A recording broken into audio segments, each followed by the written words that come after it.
বলতে এবং শুনতে আমরা যারা এসেছি, জানি না কার মা দুঃখিনী, দুনিয়ার থেকে জনমের বিদায় হয়ে গেছে।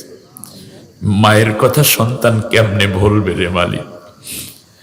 10 মাস 10 দিন গর্ভধারণের কষ্ট মা সয়েছেন। একদিন রক্ত সাগরে মাকে ঠেলে দিয়ে দুনিয়ায় চলে আসলাম। রক্ত মাখা হাত মা বাড়াইয়া দিয়ে বুকের মধ্যে টেনে নিলেন। অসুস্থ হলে সব মানুষ ঘুমায়, একটা মানুষের চোখে ঘুম ছিল না।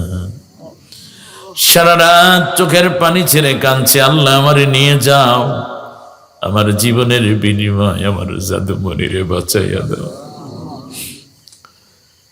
নিজের ডিম বেচা টাকা,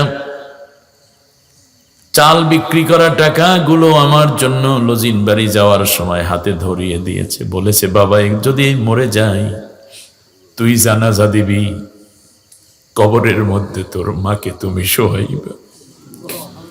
সব মানুষ যখন কবরের কিনার থেকে চলে যাবে বাজান, এই অভাগিনী মায়ের কবরের পাশে দাঁড়াইয়া দাঁড়াইয়া সূরা ইয়াসিন পড়ে পড়ে আমার জন্য দোয়া করবা।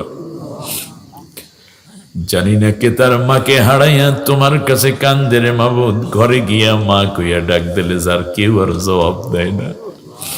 দয়া করে মায়ের কবরটাকে তুমি জান্নাতের টুকরো